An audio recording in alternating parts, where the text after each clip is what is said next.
Hi everyone, welcome to our channel కొన్సీమర్చులు. ఈరోజు మన వీడియోలో నిలవ అల్లం పచ్చడి చూపిస్తున్నానండి.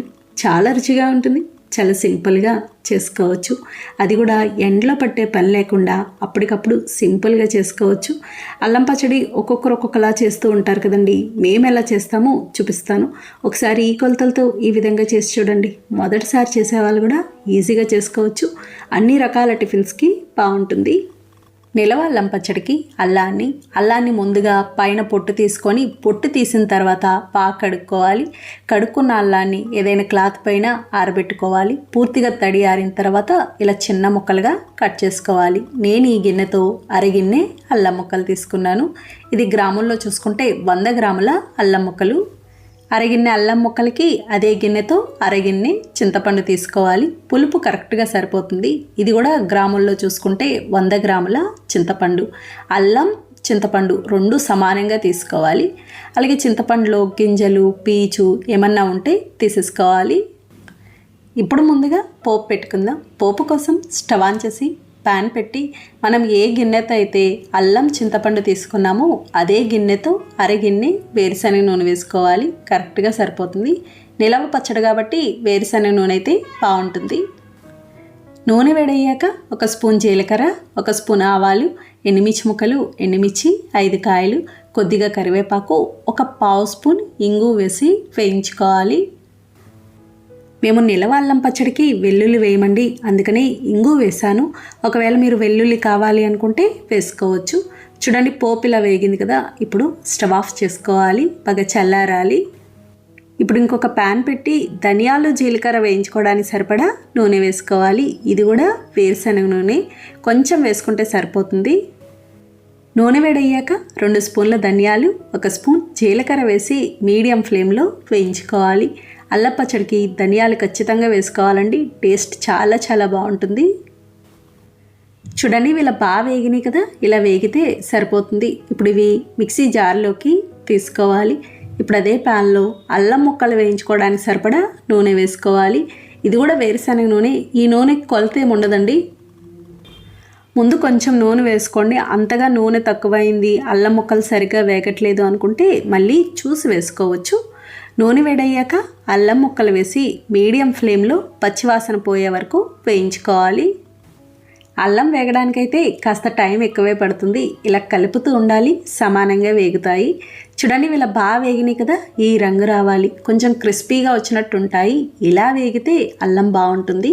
ఇవి కూడా మిక్సీ జార్లోకి తీసుకోవాలి. ఇప్పుడు అదే నూనెలో చింతపండు వేసుకోవాలి. ఒకవేళ నూనె బాగా ఎక్కువ ఉంది అనుకుంటే నూనె కొంచెం తీసేసుకోవచ్చు. ఇలా తక్కువ ఉంటే కనుక అలా ఉంచేసేయచ్చు. అరకప్పు చింతపండుకి అదే కప్పుతో 1.5 కప్పు నీళ్ళు పోసుకోవాలి. నీళ్ళు పోసుకొని బాగా కలిపి మీడియం ఫ్లేమ్లో దగ్గర పడే వరకు ఉడికించుకోవాలి. మామూలుగా నిలవ అల్లం పచ్చడికి అల్లం, చింతపండు, బెల్లం ఇవన్నీ ఎండలో పెట్టి చేస్తారండి. ఇలా ఉడికించరు. మనం ఇది ఎండలో పెట్టకుండా సింపుల్గా చేస్తున్నాము. మధ్య మధ్యలో కలుపుతూ ఉండాలి, అడుగంటకుండా ఉంటుంది. చూడండి, ఇది ఇలా బాగా ఉడికింది కదా. ఈ విధంగా ఉడకాలి. ఇలా దగ్గర పడితే సరిపోతుంది. ఇప్పుడు స్టవ్ ఆఫ్ చేసుకోవాలి, బాగా చల్లారాలి. ఇది బాగా చల్లారిందండి. ఇప్పుడు పచ్చడి చేసుకుందాం. ముందుగా మిక్సీ జార్లో ధనియాలు, జీలకర్ర, అల్లం ముక్కలు ఇవన్నీ ఉన్నాయి కదా. ఇవోసారి మెత్తగా మిక్సీ పట్టుకోవాలి. చూడండి, ఇలా మిక్సీ పట్టుకున్నాం కదా. ఈ విధంగా ఉండాలి. ఇప్పుడు ఇందులో మనం ముందుగా ఉడికించుకున్న చింతపండు కూడా వేసి ఇంకొకసారి మిక్సీ పట్టుకోవాలి. ఒకవేళ మీ దగ్గర రోలు ఉంటే కనుక రోట్లో అయినా దంచుకోవచ్చు. చూడండి, ఇలా మిక్సీ పట్టుకున్నాము కదా. ఈ విధంగా ఉంటుంది. ఇది పక్కన పెట్టేసుకొని ఇప్పుడు బెల్లం పాకం చూద్దాము. బెల్లం పాకం కోసం ప్యాన్ పెట్టి అరగిన్నె అల్లం ముక్కలు, అరగిన్నె చింతపండు తీసుకున్నాం కదండి. దానికి 1 గిన్నె బెల్లం తీసుకోవాలి. తీపి కరెక్ట్గా సరిపోతుంది. ఇది 1/2 కేజీ బెల్లం. ఇందులో 1 కప్పు నీళ్లు పోసి కలుపుకోవాలి. మీడియం ఫ్లేమ్లో పాకం రానివ్వాలి. దీనికి బాగా ముదురు పాకం అలా ఏమీ అవసరం ఉండదండి.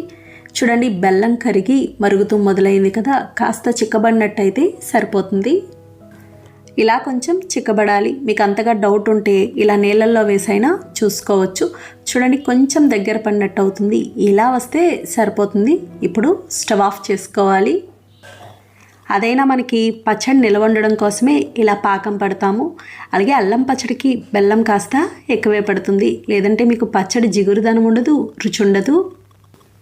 బెల్లం పాకం ఇలా వేడిగా ఉండగానే మనం ముందుగా మిక్సీ పట్టుకున్న అల్లం, చింతపండు వేసుకోవాలి. అలాగే అరగిన్నె కారం వేసుకోవాలి. ఇది 100 గ్రాముల కారం. అలాగే 100 గ్రాముల ఉప్పు వేసుకోవాలి. అంటే పావు గిన్నెకి కొంచెం తగ్గించి ఉప్పు వేసుకోవాలి. అంతగా తక్కువైతే తర్వాత చూసి వేసుకోవచ్చు. ఒక పావు స్పూన్ వరకు పసుపు కూడా వేసి కలుపుకోవాలి. మనకి పచ్చడికి మెంతి పిండి, ఆవు పిండి ఇవి ఏమీ అవసరం ఉండదు. చూడండి, ఇలా బాగా కలుపుకున్నాం కదా. ఇలా కలుపుకున్నాక చివరిగా మనం ముందుగా పెట్టుకున్న పోపు ఉంది కదండి, పోపు అంతా వేసి కలుపుకోవాలి. పోపు వేసి కలుపుకున్నాక రుచి చూసుకొని ఉప్పు తగ్గినా కారం తగ్గినా వేసుకోవచ్చు. తీపి ఇంకా కావాలి అనుకుంటే ఇంకొంచెం బెల్లం పాకం పట్టి కలుపుకోవచ్చు. నూనె తక్కువైంది అనుకుంటే నూనె కూడా వేడి చేసి చల్లారాక కలుపుకోవచ్చు. నాకు తెలిసి ఇంకేమీ పట్టవండి, అన్నీ సమానంగా సరిపోతాయి. చూడండి, ఇలా బాగా కలుపుకున్నాం కదా. ఇంతేనండి, నిలవ అల్లం పచ్చడి తయారైంది. చాలా చాలా బాగుంటుంది. ఏ టిఫిన్లోకైనా తినచ్చు. ఇది మనకి ఒక 5-6 నెలల వరకు నిల్వ ఉంటుందండి. బయటే ఫ్రిడ్జ్లో పెట్టాల్సిన అవసరం ఉండదు. లేదా మీరు ఫ్రిడ్జ్లో పెట్టుకుంటే సంవత్సరం పైనే నిల్వ ఉంటుంది. ఇంతే ఫ్రెష్గా ఉంటుంది. టిఫిన్లోకి తినేటప్పుడు ఇలా కొంచెం పచ్చళ్ళు నీళ్లు పోసి కలుపుకోవాలి. ఇది గట్టిగా ఉంటే బాగుండదండి. పచ్చడి ఇలా కలుపుకొని పల్చగా వేసుకుంటేనే బాగుంటుంది. చూడండి ఎంత చక్కగా ఉందో. నేను ఇడ్లీ పిండి రొట్టెతో తింటున్నాను. చూసారు కదా ఫ్రెండ్స్, చాలా సులభంగా తయారు చేసుకున్నాం. నచ్చిందండి వీడియో? మీకు నచ్చితే లైక్ చేయండి, షేర్ చేయండి, కమెంట్ చేయండి. Thank you for watching.